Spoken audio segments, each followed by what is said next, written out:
It is the duty of the free man to resist tyranny at every turn. Every man will either watch his freedom stripped away or take action to protect what he loves. Introducing the A3, the newest revolutionary body armor from Armored Republic. The A3 is the new standard for lightweight multi-hit body armor. A3 plates are incredibly light at 4.6 pounds. The patented design captures fragmentation while remaining multi-hit capable. The A3 will stop up to M80 ball, yet comes in at only 0.7 inches thick. The A3 is the thinnest NIJ.06 compliant or certified composite standalone plate that includes the drop test. The A3 is the first of its kind, patent pending, that combines an alloy strike face with polyethylene backing, revolutionizing body armor technology by providing strength and durability while remaining sleek and maneuverable. The A3 is the new standard in lightweight body armor. The fight against tyranny just got stronger.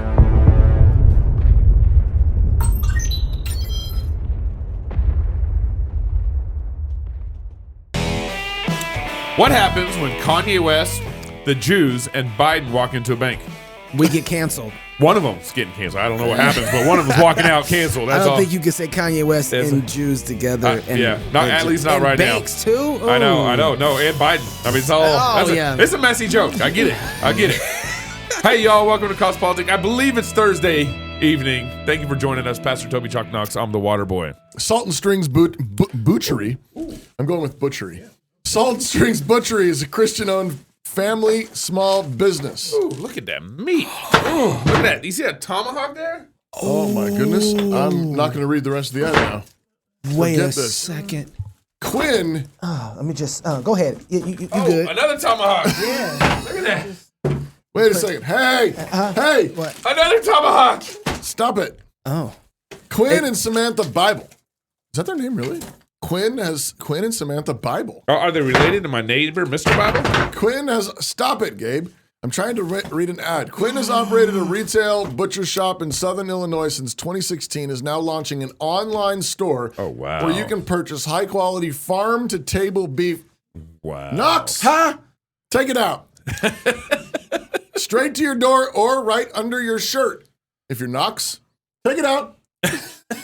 We see you. It's on camera. You're being filmed right now. Check out their available bundles and more. And for more information, go to saltandstrings.com. Saltandstrings.com. Get frozen meaty goodness sent to your door. That's fantastic. Today. They're sponsors? Yeah. Thank you. Yeah. Thank you. Yeah. Thank Isn't that you. amazing? Go buy meat. And they have beef jerky, and they also have some other stuff, sausage or you were trying to take the teriyaki sausages? Yeah. Mm-hmm. You put them... It's so good. I just, hey, I see that tomahawk still over there. Yeah, it's coming home with me. Fight, laugh, feast. Yeah. Amazing. I'm going to smoke some of this. So, Nicholas Cruz, the Parkland shooter, the jury kind of finally came out with not the verdict, but the sentencing. Yeah. Because remember, he pled guilty already. Right. And so they finally came out with the sentencing. How long has it been? It's been about 4 years, a little over 4 years. So the kid pled guilty. And then 4 years later, they finally give him the sentencing. You know why, don't you? Why? Well, because they had to make a whole bunch of money off those victims' families. Oof. That's right. I mean, what else would we be doing? I mean, he's got to watch a little TV and get a bunch of meat and food. And so we got to make sure we make the victims, suffer a little more. So the jury did not give him the death penalty. And there was actually 3 jurors that voted against the death penalty. I think you need to be 100% of jurors got to vote. Unanimous. Unanimous. That's what I was trying to come up with. That word, unanimous. Yep. And so actually, Ron DeSantis had something to say about this today because of that verdict. One thing about this verdict with the Parkland killer, I think that if you have a death penalty at all, that is a case where you're massacring those students with premeditation and utter disregard for basic humanity, that you deserve the death penalty. Apparently it was 11-1 with one holdout refusing to authorize the ultimate punishment. They used to do this. He would have been executed in 6 months. He's guilty. Everybody knew that from the beginning, and yet it takes years and years this legal system that is not serving the interests of victims. That's right. So Ecclesiastes 8:11 says, because sentence against an evil work is not executed speedily, therefore the heart of the sons of men is fully set in them to do evil. So because it's not executed speedily, more evil will occur. And it's particularly says the heart of the sons of men is more set to do evil. Right. And you know what? And here's a way too. It makes us want a Batman. We want someone to now put this kid in to the do grave. justice, because our government's not doing justice. We want someone to come and do justice. They're going to put him. So if someone sniped him, everyone would rejoice. Everybody's going to rejoice because we're saying, hey, he should be dead because he killed people, innocent people. And for those who want to become Batman, the next 2 verses are for them. Yeah. Ooh. Though a sinner do evil 100 times, and his days be prolonged, yet surely I know that it shall be well with them that fear God, which fear before him, but it shall not be well with the wicked, neither shall he prolong his days, which are as a shadow, because he fears not before God. Ooh. Which means you don't get to do Batman. God's got it. Yeah, that's right. God's got it. The righteous are going to be protected and blessed. The wicked are going to be brought down. Even the ones who do 100 wicked things and keep getting away with it. Yeah. Keep getting released back on the streets. So Ron DeSantis, he said his 11-1 is actually 3 jurors voted against Listen, it. Don't you ever correct Ron DeSantis. Don't you ever correct Ron. But here's what's interesting, okay? The jurors were handed by the prosecutor, they're handed 7 aggravating circumstances. So basically 7 reasons why he should get the what made be it so convicted bad? what makes it bad.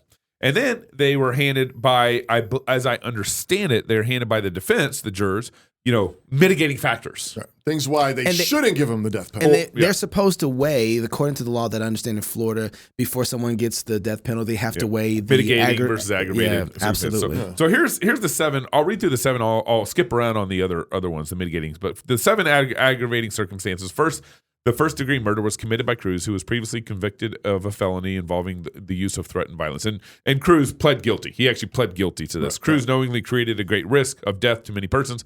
The first-degree murder was committed while Cruz was engaged in commission of burglary. The first-degree murder was especially heinous, atrocious, or cruel.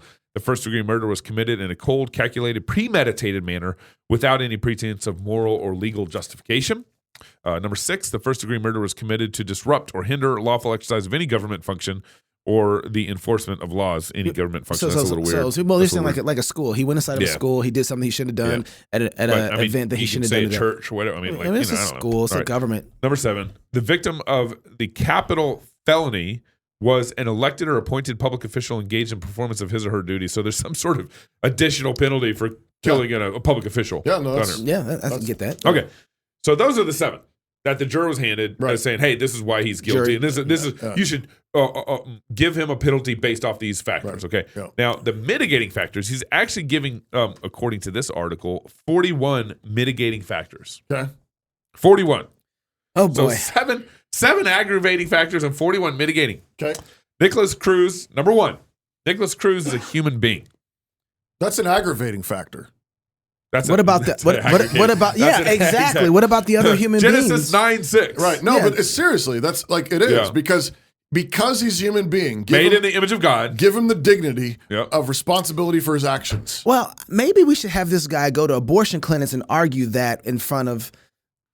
Or sing hymns in front of the door. Because that's actually a valid. Hey, you can't go in there and commit murder because they're human beings. Right. That's right. Maybe we can get no death penalty for them if we do that. No, the FBI's coming to your house. Yeah. Number 2, Cruz has neurodevelopment disorder associated with prenatal alcohol exposure. And let me just read through these real quick so you kind of get the idea. Wait. His mama was drinking, so that's the problem. I got it. Cruz has alcohol-related neurodevelopment disorder. Cruz was not correctly diagnosed as a child and did not therefore receive appropriate interventions. Cruz was exposed to alcohol in utero. Cruz was exposed to drugs in utero. Cruz was exposed to nicotine in utero. So it kind of goes through. Was he vaccinated? That's probably no, because this is pre-COVID. Okay, yes, true. Right, true. Parkland happened, I think, in 2018. Oh man, Cruz's birth mother did not obtain proper prenatal care. Cruz, here's one. Cruz was 19 years old at the time of the crime. All right. Huh. Yeah. How old were all? Remember, 17 people were murdered. Yeah. 17. How old were the victims? Yeah, they were probably younger than that. Okay, because they're going. at school. Their lives don't matter as much. Cruz was raised by a single mother. That's facts. So I know. I'm not saying that. Cruz lived with a parent who abused alcohol. Cruz's mother was inconsistent with his medication regimen. Oh, well, in that case, he was right for killing the 17. Yeah. Is there one thing yet that said, oh, yeah, well, in that case, yeah, I get it. Here's a good one. Cruz was immature for his age. That's a mitigating factor. You gotta stop and think for a second. I would rather the culture that says, my son, my kids are acting crazy, bring them to the civil magistrate and let's deal with them. Let's stone them if we need to be, because they're going to be versus this. Yeah. There is at least one carries a form of justice with it, where this right here, this is insane. Yeah, this is. Number 35, Cruz exhibited appropriate courtroom behavior. For 4 years, apparently. I think this one, Cruz will be punished in prison and society will be protected. He will not be punished in prison. Prison is not a punishment. No, this is actually... It is not a justice. No. This is what I was talking about earlier about the vigilante stuff. Those guys in prison have their own code, and he's going to have as much protection in prison as he would have out on the street right now. He'll get a special prison cell where he gets cable. Because those guys are going to say, you did what? Oh, no. This one takes the cake. I think you're right, Knox. This one takes the cake. Cruz is loved by people who continue to be present in his life. What happened to the 17 kids? They aren't going to be loved by mom and dad. So the fact that we had 9 jurors that said, yes, give him the death penalty. And we had 3 who didn't. Right. Okay, I like the numbers, but I still have to say, we have to raise the kind of people where we don't have one person who doesn't understand the implications of this case. Yeah. We have That's right, Knox. We have to raise the kind of families that this is a no-brainer. Like, no, he took people's lives, and so because of that, God has told us to take his life. Otherwise, the blood that is spilled is crying out to God for justice. Yep. And now we have the judgment of God because we haven't dealt with this sin. Right. Do you understand how we get judgment in the land? This is how we get judgment. Blood is spilled, and 3 justice people is not executed speedily. I mean, this is ridiculous. I mean, who was it? Achan? It was one man. Yeah. It was one man. We lost the battle because of one man. Right. Now we got 3. This is horrible. God judged his whole family. And God judged the whole nation. We lost a whole war. People lost their lives because we didn't deal with that, right? Yeah. So this is a problem in our camp. And one of the ways we got to fight on the front end, which is, okay, that's bad laws. We got to figure out how to fix that. Right. But we also got to raise the kind of people that are in the courtroom and saying, no. Yeah. We're not doing this. Yeah, we're bringing justice. We're bringing justice to our land. Well, so, I liked what DeSantis said. I mean, back in the day, 6 months, he's guilty. Yeah. No, there's no funny business. Double check it, triple check it. Yep. Yeah. Quadruple check it, and then let's immediately execute do this. Yeah. There's absolutely no reason for this to be drug out for 4 years. Yep. And then make excuses for him. And so here's how crazy our society's getting. So that's crazy what just happened. But then they also list all his deficits or disorders or impairments. Right. Think like ADHD. Right. Developmentally delayed, severe phonological delay, memory defects, motor function delays, neurological impairments, social skill impairments, adaptive function. They kind of go on. Intellectual deficits. Here's the thing. The biblical answer to this, of course, is that in the Bible, animals that kill human beings must be put to death. That's right. So regardless of his mental capacity, right? The Bible says that if you've taken a man's life, your life is forfeit. And I, let's say it's the worst possible situation, all kinds of impairments, all kinds of disorders, all kinds of disabilities. That person, though, nevertheless, who takes human life, his life is forfeit. So we actually dug into the history books here and found that 1960s, West Side Story actually had some prophetic songs about this moment. You punk! Dear kindly Sergeant Krupke, you gotta understand, it's just our bringing upkey that gets us out of hand. Our mothers all are junkies, our fathers all are drunks. Golly Moses, naturally we're punks. Gee, Officer Krupke, we're very upset. We never had the love that every child ought to get. We ain't no delinquents, we're misunderstood. Deep down inside us there is good. This whole scene almost explains everything that's going on. And it's not just, so they start first with Officer Krupke, the individual kind of the home, and then the interaction between the individual and the police. And the police then take them to the judge so the judge can diagnose what's really going on. Mm-hmm. Dear kindly Judge, Your Honor, my parents treat me rough with all their marijuana. They won't give me a puff. They didn't want to have me, but somehow I was had. Leap on lizards, that's why I'm so bad. Right, Officer Krupke, you're real square. This boy don't need a judge, he needs an analyst's care. It's just his neurosis that ought to be coined. He's psychologically disturbed. I'm disturbed. We're disturbed, we're disturbed, we're the most disturbed, like we're psychologically disturbed. Hey! In the opinion of this court, this child is depraved on account he ain't had a normal home. Hey, I'm depraved on account I'm deprived. See, that's how we're actually function. It's not the sin. Yeah. No, it's not that we've fallen. Disturbed. He's disturbed on the count that he's been deprived, and he's depraved because he's been deprived. That's what the problem is. And so he needs a psychologist. But he's basically good inside. Yeah, he doesn't need the death penalty. Of course not. This is what happens when there's no God in heaven. There's no ultimate standard. Yep. We don't understand that we're fallen, we're sinners in need of a savior. This is where we end up. And we need to make sure we punish sin and crime the way we're supposed to. That's right. 2 different civil officers for that. More cross politic coming up next. This is where Dave and I plan this year's company holidays. Let's go through the list. Easter, Too religious. St. Patrick's Day? Too white. Mother's Day. Way too cisgendered. All of your usual holidays have been canceled this year. But we still have Karl Marx's birthday! Need a real reason to party? Find a new job at redballoon.work. Home. It's where you build your legacy, where traditions are started, seeds are planted, meals are shared, and stories are told. We are Chris and Natalie Carpenter, owners of Story Real Estate, and our team of top agents helps people find homes in Moscow, Idaho, and around the country. Have you thought about a move? Contact us to get connected with a top agent who shares your values and puts your family first. Or reach out to us about our Moscow relocation guide. Wherever you're looking to go, we can help you find home. Call us at Story Real Estate or visit us at storyrealestate.com and start building your legacy.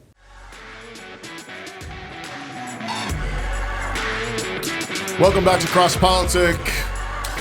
Not so long ago, the American dream was alive and well. Employees who worked hard were rewarded, and employers looked for people who could do the job, not for people who had the right political views. Redballoon.work is a job site designed to get us back to what made American businesses successful: free speech, hard work, and having fun. If you're a free speech employer who wants to hire employees who focus on their work and not identity politics, then post a job on redballoon.work. If you're an employee who's being censored at work or is being forced to comply with the current zeitgeist, post your resume on redballoon.work and look for a new job. Redballoon.work, the job site where free speech is still alive.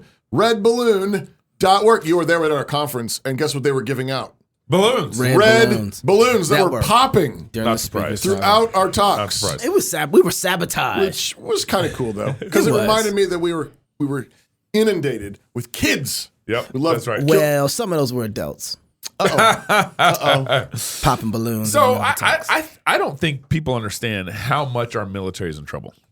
And one more thing, Haley, I would emphasize is I think more broadly in terms of, soldiers coming from marginalized communities or, demographics that are not widely represented in the Army, that's part of why we've got to emphasize positive command climates and inclusion.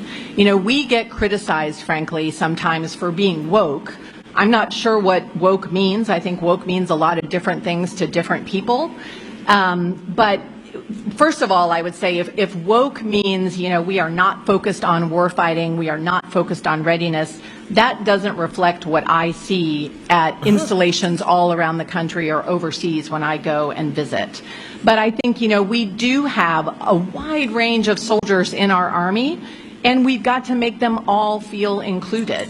And that's why a lot of our diversity, equity, and inclusion programs are important. So for those who aren't watching the TV, that that's poor woman. Yeah, that's the United States Secretary of Army, Christine Wormuth. With us today in the studio is Mr. Jassen Bluto, retired Air National Guard Security Forces commander and police detective from LA County, California. Knox, don't mess with him. Wait, Okay? Don't. Oh man, don't steal that mess steak. with him. Don't be stealing that steak. I put it back. I saw what you did with those steaks. So, I don't have it on me anymore. Maybe a frisk later. Rubber glove. I know what the position is. I'll take the steaks home with me and book them into evidence. Jason is currently the owner and lead instructor of Blue Tactical, a leading edge firearms and use of force training company here in Moscow, Idaho. Jason, thanks for coming on Cross Politic. It's an honor to be here. Thanks for having me. So is the most important thing for readiness inclusion? No, actually, and inclusion works against readiness. Okay. So I'll parse that out a little bit. So when she's talking about readiness, what she's talking about is the ability for the Army to project combat power, to execute the national defense and national security strategies. Right. And so to do that, you almost have to go back to, Forrest Gump, when Forrest gets on that Army bus and says, "Hi, I'm Forrest Gump." And he's like, "Nobody cares what your name is. You get on the bus." So, that would be an example of not being inclusive. Very inclusive. No. And they were doing DEI training. And it turns out that being part of a team like the military is, whether it's small units that work into the big picture within the Army, or the Army working with the Air Force or the Navy, a team atmosphere and the success of a team depends on them all working together and sacrificing for the mission, not worrying about what my feelings are at the moment and who's caving to whatever emotional experience I'm having at that time. Part of what I've seen inside of Christianity, the thing that's been really interesting is that everybody's talking about being included and connected together. And so we need to make sure that people feel included and connected together. And it's always ticked me off because I'm like, wait a second. I got baptized so I can have the mark of inclusion. That was my inclusion into this, was that I was baptized and I've been marked by that to be one of the Christian people that Christ has died for. What is that mark of inclusion for the military? What does that look like for them? Yeah, that's a great question, and I think an important point. So when you go into the military, you take the oath of your enlistment, the oath of office as an officer, and basically you swear to defend the Constitution of the United States. And we used to have a saying, we're here to defend democracy. We're not here to observe it. So you walk in the door and you give up the right to do whatever you want and the freedoms that a normal citizen enjoys to execute the mission of the country to defend liberty, other people's liberty in the Constitution. So nowhere in there should I be saying, well, I'm marginalized, and why is it the white people always got to sweep the floor? Right? Why is that? And and I've seen that too as a commander. The new guys, when they come in, they get all the crap duties that nobody wants. Right? You take out the trash, or you're the one that's cleaning the Humvee out. Yeah, and there's never even that. So in the newer troops, as I started working towards retirement, they would vocalize a little bit about it's demeaning. Why do I have to take the trash out? And it's demeaning. Right. And fortunately, we were part of a combat unit, so that got stuffed pretty quickly.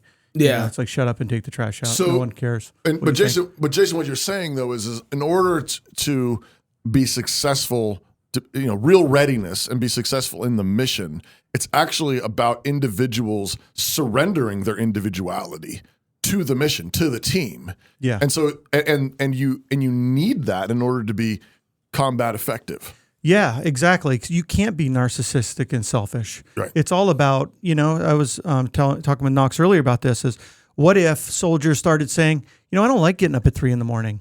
Yeah. I don't really feel like, rushing that machine gun nest and saving my squad. It's against my culture. Right, exactly. Yeah. So right. So really, it's really a trend in the culture that you're starting to see manifest in the military. How much of this? I'm sorry. Yeah, no, I was just wondering. One of the things you talked about earlier is when you sign up for the military, you have sacrificed yourself for something else, for everybody else. Right. Is that something as a mentality that's just kind of gone from American culture, or is it gone from the principles inside of them? What's happened there? Well, I think if you look at the current state of the military services, they're having a hard time recruiting. A lot of people are leaving, and it's because of guys like me. You sign up when you're 18 because you believe in this country, you believe in the mission, you believe that we're doing good overseas, and as that slowly erodes, and you don't believe that, the mission anymore is a good one or consistent with the Constitution or your values, guys like me start getting out. And what you're left with is the people that will take orders because they're given some kind of reward, whether it's college money or whether it's the Secretary of the Army there that will reward their emotional state because they want to be special. But then that has an effect on battle, because if you got in to sacrifice yourself from others, if there's no reward in it and you can't get it, then dying for someone becomes very problematic. Yes. So Jason, do you think, there's all kinds of, there's always rumors of wars, saber rattling of various sorts. We've got the Russia-Ukraine thing going on right now. How tension with China, Taiwan. How battle ready are the U.S. forces, given this invasion of DEI ideologies and coddling soldiers? Well, I think there is a remnant that's ready. You're going to have your guys that still stay in. I have lots of friends that stay in, and a lot of them are fighting the COVID, COVID vaccination mandates because they still believe in what they're doing, and they don't. Just to your point, they don't want to get out, because then what does that leave us with? Right. Mm-hmm. So I think there is a state of readiness there. I think what also helps us is that we project a lot of power through remote control aircraft. So there's not a lot of sacrifice there. If you have to get in a Connex box in Nevada to fly a Predator and shoot people from Las Vegas. But I think it's going to diminish. The more that people are encouraged to be selfish, and the less they're encouraged to sacrifice. If you're not willing to sacrifice your emotional state or your victimhood, how ready will you be to sacrifice your life for the guy next to you? Right. Jason, when the forced vaccine thing started happening in the military, we had a lot of sympathy. We actually interviewed a colonel, we interviewed a lot of people, lawyers, all involved in fighting against the forced vaccine mandate. But one of the things that struck us through it all was, we're throwing down about the forced vaccine mandate, but why didn't all these guys who, see this tyranny not throw down about women in the military tyranny? We had a problem over here 20 years later, but we should have been standing up, speaking out about women in the military a long time ago. Yeah, that's a great point. I think it's the boiling frog, I think feminism is just so permeated our culture that nobody even considers that anymore. Think about this bill that's going forward now that women are going to be part of the draft. Right. Yep. I don't hear anybody in my military groups talking about how offensive that is, or that they don't want to offer up their daughters to the draft. It's almost non-existent. I heard that there might be an adjustment where they actually might take the forced draft from women, but keep it for tranny women, men who are women in the military. Yeah, that's forced draft women still, but if you're tranny, it's forced draft. Well, nothing instills fear in the enemy like a transvestite. Like a man dressed in makeup wearing a dress. I'm afraid. So Jason, if our military, I'm still want to believe that can still see objectively, right? So then when they see, as far as being combat ready, and they see women and they know they're not performing in the same manner, they can see that all the facts are there. I watched the panel where they had they had pastors, they had women in the military who were against this draft and against women in fighting in the battle. And so all the facts are there. They know all the facts, and they know that they don't present a ready military. Why would they still push that in, knowing that it doesn't make them more deadly, actually less deadly? And all the guys know, man, she's not going to be able to carry me, right? She's not going to be able to hold up at the end of the day. And a lot of the women know that. Yeah, that's right. So why does it? Yeah, so the root of the problem is unprincipled men that are wearing stars on their uniforms at this point. One of the biggest wake-up calls I had was my time in D.C. for 4 years working for the chief for the Air National Guard and a lot of high-ranking senior officers. And what you start to notice is this swamp that Donald Trump would talk about, where you have a lot of civilians inside the Department of Defense. And the military, the officers come and go in some of these assignments, but the civilians stay.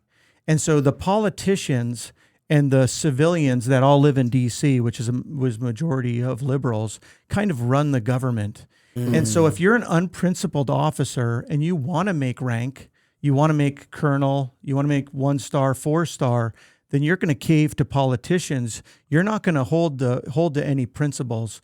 And so these guys, it's the same thing with the vaccine. They can the senior leaders and the generals could see what's going on. But again, just like these new troops are worried about themselves and being selfish, and are they being included? The generals are doing the same thing. They're worrying about themselves. So I think at the center of all this is selfishness. Wow. Yeah, which go back to the point. I mean, if you want to be combat ready, you have to be selfless. Right. You have to give up yourself, and for the mission, for the cause, for what is true. So I think we need to go backstage for this next angle here, but I want to talk about what is right insubordination. What is insubordination is a problem in the military, and I think it should be punished. But what is a legal way of being properly insubordinate, like forced vaccine, stuff like that? Okay, we can talk about that. Also, I want to complain about the new Top Gun. Oh, okay. I finally saw it. Okay, I want to talk about that too. I absolutely want to talk about that. It's going to be really fun. Yeah. But before we go, really quick, what is there anything that we can do currently that can head off where we're going right now with the lack of readiness in our military? What would you suggest? Boy, that's a great question. I get a lot of people come to me, or they send young men to me when they're thinking about going in the military, and they're like, "Hey, Jason, have lunch with this guy." And I'll sit there and I'll give it to them straight. And some continue to go in, some don't. But it's really a struggle right now to answer the question of what's worth dying for anymore. Would you want to go to Ukraine right now to fight for Ukraine against Russia?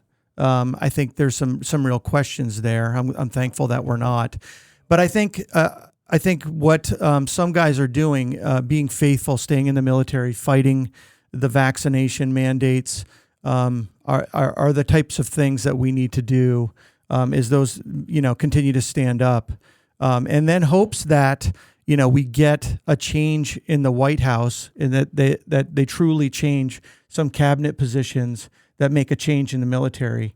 So I always hate to say that go to politicians are where our hope is for these kind of things, but I think that would go a long way. So if Trump would have done what everybody was fearful of and actually cleaned out the swamp, I think we'd be in a far better position. But some of these senior leaders that are worried more about themselves and their stars need to go, and more principled men need to be installed in those positions.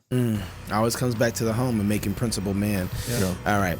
Stick around, Jason. We're going to talk with you more. Talking about Top Gun and all kinds of other stuff. I can't wait to see what's going to happen in the backstage. Yeah. If you're single, get married. If you're married, have you some kids. And if you have kids, go baptize them. Until tomorrow, love God with all your heart, soul, mind, and strength. Love your neighbor as yourself. Go fight, laugh, and feast. This is Cross Politic. Meet Big Ed. He has a tax-funded taste for children. Big Ed knows that the best grooming starts early. He has a plan for your preschoolers, a plan to gender confuse your grade schoolers. But if you think his grooming stops there, you have not been paying attention. Big Ed wants to liberate your daughters from old-fashioned ideas like, well, you already know. Big Ed has dorm rooms ready for you in prison buildings of learning, and professors standing by dedicated to grooming young adults in doubt and unbelief. After all, he is the gatekeeper of this brave new world, and if you want a job, you'll need to pay him with years of your life for a permission slip. Yeah, whatever. You think David paid Goliath for a certificate in giant management before those two squared off? Did Luther major in theses? Was George Washington summa cum laude in empire repellents, while Jefferson focused on ag with a minor in declarations? When the world needs saving, meaningful vocations abound for those who are truly prepared. And the truth is, despite Marxist advances, this is still America, and Big Ed is still a voluntary opt-in. So don't. Not at any level. Not preschool, not middle school, not college. It isn't complicated. When Big Ed offers you free candy, Stay away. You'll thank us later. We know it's crazy, but run with us here. Men and women were created in the image of God. You don't need a government certificate of faux learning for personal validation or permission to work. You were born with divine permission to pursue knowledge and understanding, truth, goodness, and beauty. And at New St. Andrews College, we are committed to helping students do just that, to their fullest potential. In an age dominated by chaos, when learning is on a choke leash controlled by Big Ed and his many strange friends, ours is an education for outlaws, an education for men and women committed to building a beautiful and free society in the ruins of the Western world. When thinking is outlawed, only outlaws will think. Yes, Big Ed hates what we do, but his hatred brings us joy. New St. Andrews College. Liberal arts for outlaws. Mind, body, and soul.